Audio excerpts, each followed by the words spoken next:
ನಮಸ್ಕಾರ ಪ್ರಿಯ ವೀಕ್ಷಕರೇ, ಸವಾಲ್ ಟಿವಿಯ ವಾಸ್ತವ ಕಾರ್ಯಕ್ರಮಕ್ಕೆ ತಮ್ಮೆಲ್ಲರಿಗೂ ಸ್ವಾಗತ. ನಾನು ನಿಮ್ಮ ಕಲಾಚಂದನ.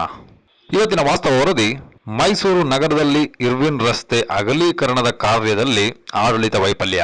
ಸಾಂಸ್ಕೃತಿಕ ನಗರಿಯಾಗಿ ಖ್ಯಾತಿ ಪಡೆದಿರುವ ಮೈಸೂರು ನಗರದಲ್ಲಿ ಸಾರ್ವಜನಿಕ ಹಿತಾಸಕ್ತಿಯ ಅನೇಕ ಅಭಿವೃದ್ಧಿ ಕಾಮಗಾರಿಗಳು ವಿಳಂಬವಾಗುತ್ತಿರುವ ಬಗ್ಗೆ ಸಾರ್ವಜನಿಕರಲ್ಲಿ ಅಸಮಾಧಾನ ವ್ಯಕ್ತವಾಗಿದೆ.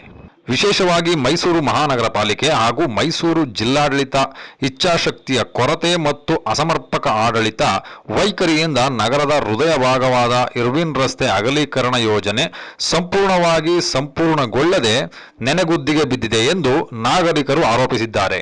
ಐತಿಹಾಸಿಕ ಮಹತ್ವ ಹೊಂದಿರುವ ಈ ರಸ್ತೆಯ ಅಭಿವೃದ್ಧಿ ಕಾಮಗಾರಿಗಳು ಹಲವು ವರ್ಷಗಳ ಹಿಂದೆಯೇ ಪೂರ್ಣಗೊಂಡಿದ್ದರೂ ರಸ್ತೆ ಮಧ್ಯದಲ್ಲಿರುವ ಒಂದು ಪುಟ್ಟ ಹಳೆಯ ಕಟ್ಟಡ ತೆರವುಗೊಳಿಸುವಲ್ಲಿ ಆಡಳಿತ ವಿಫಲವಾಗಿದೆ.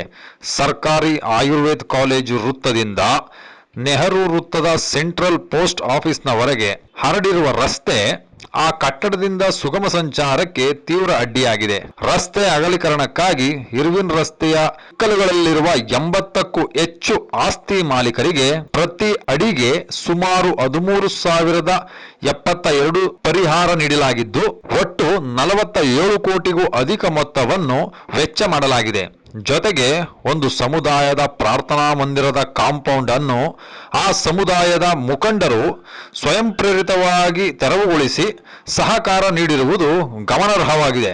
ಇಡೀ ಯೋಜನೆಯ ಯಶಸ್ವಿಗೆ ಅಡ್ಡಿಯಾಗಿರುವ ಒಂದೇ ಒಂದು ಸಣ್ಣ ಕಟ್ಟಡವನ್ನು ಕಾನೂನುಬದ್ಧವಾಗಿ ತೆರವುಗೊಳಿಸುವಲ್ಲಿ ಆಡಳಿತದಿಂದ ಸಾಧ್ಯವಾಗದೇ ಇರುವುದನ್ನು ನಾಗರಿಕರು ಆಡಳಿತ ವೈಫಲ್ಯ ನಷ್ಟ ಉದಾಹರಣೆ ಎಂದು ಆಕ್ರೋಶ ವ್ಯಕ್ತಪಡಿಸಿದ್ದಾರೆ. ನಗರದ ಅಭಿವೃದ್ಧಿ ಕುಂಠಿತಗೊಳ್ಳುವುದೊಂದಿಗೆ ಪ್ರವಾಸೋದ್ಯಮ ಹಾಗೂ ವ್ಯಾಪಾರ ಚಟುವಟಿಕೆಗಳ ಮೇಲೂ ಪರಿಣಾಮ ಬೀಳುವ ಸಾಧ್ಯತೆ ಇದೆ ಎಂದು ಆತಂಕ ವ್ಯಕ್ತವಾಗಿದ್ದು, ಸಂಬಂಧಿಸಿದ ಅಧಿಕಾರಿಗಳು ತ್ವರಿತ ಕ್ರಮ ಕೈಗೊಳ್ಳಬೇಕೆಂದು ಸಾರ್ವಜನಿಕರು ಆಗ್ರಹಿಸಿದ್ದಾರೆ.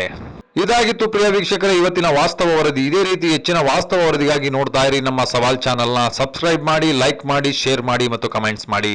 ನಮಸ್ಕಾರ.